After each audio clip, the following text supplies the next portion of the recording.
Dear students, we are going to discuss about hypothesis testing. Hypothesis होता क्या है?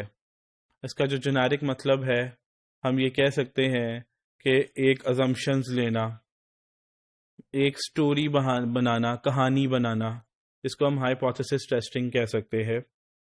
इसमें हम क्या करते हैं, जब भी इन्वेस्टिगेशंस होती हैं, इन्वेस्टिगेशन कंडक्ट करने से पहले दिमाग में एक हाइपोथेसिस टेस्टिंग करते हैं कि यार अगर ये फ्रॉड हुआ है तो मुझे लगता है कि ये इस तरह से हुआ होगा. ये बंदा थोड़ा सा मतलब इसको फाइनेंशियल्स की ज़रूरत थी, ज़रा प्रेशर था तो इसने किया होगा, और मतलब इसके ऊपर कोई देख भी नहीं रहा तो उसके पास चांसेस भी ज़्यादा हैं. फिर चेक भी यही बनाता है, कैश को भी यही डील करता, तो ना ये इसी ने फ्रॉड किया होगा. तो ये आप एक हाइपोथेसिस टेस्टिंग बनाते हैं, खुद ब खुद आप सोचते हैं यार ये ऐसे हुआ होगा. तो हम इसको क्या कह सकते हैं, हम डिस्कस कर लेते हैं, हम पढ़ लेते हैं. Hypothesis represent, second paragraph, hypothesis represent assumptions about occurrences and assumptions about connections and cause and effect relationships. Last paragraph बहुत इंपॉर्टेंट है. A hypothesis is an untested view of reality. ये बहुत इंपॉर्टेंट है, अनटेस्टेड व्यू ऑफ रियलिटी, कि आप ये सोच रहे हैं कि ये ऐसा हुआ होगा, तो अभी आपने टेस्ट नहीं किया कि ये ऐसा हुआ भी होगा कि नहीं हुआ होगा, तो हम ये कह सकते हैं कि हम अनटेस्टेड व्यू ऑफ रियलिटी है. तो इसी तरह एक नॉर्वेजियन की एक एसोसिएशन थी जिसका नाम था नॉर्वेजियन फुटबॉल एसोसिएशन, जो कि फुटबॉल एसोसिएशन थी नॉर्वेजियन की.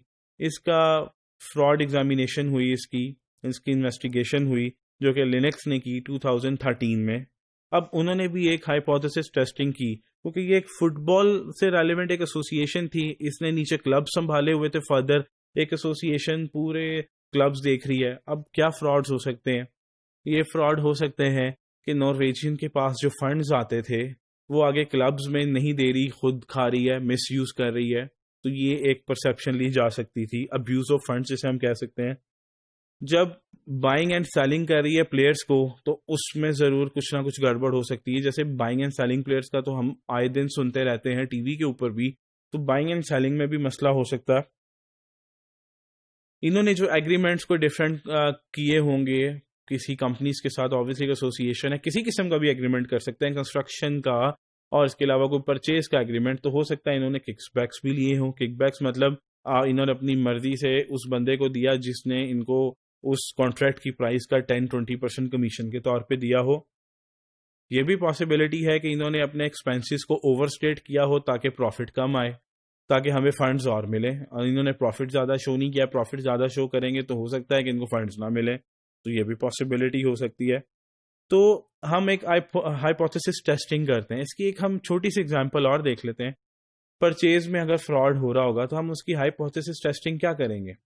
हम ये कहेंगे यार अगर परचेज में फ्रॉड हो रहा है तो एक ही बंदे को बार बार एग्रीमेंट मिल रहा होगा परचेज का, उसकी पेमेंट सबसे जल्दी जा रही होगी, कॉन्ट्रैक्ट की टर्म्स इस तरह से होंगी कि उसमें सिर्फ एक ही सप्लायर फॉल कर रहा होगा, हम महंगी चीज़ें खरीद रहे होंगे उसी सप्लायर से, तो वो सप्लायर का आना जाना भी बहुत होगा कंपनी के अंदर. तो हम ये सारा क्या कर रहे हैं, एक हाइपोथेसिस टेस्टिंग कर रहे हैं कि अगर ये फ्रॉड हो रहा है कंपनी के अंदर परचेज में, तो ये सिम्टम्स होने चाहिए.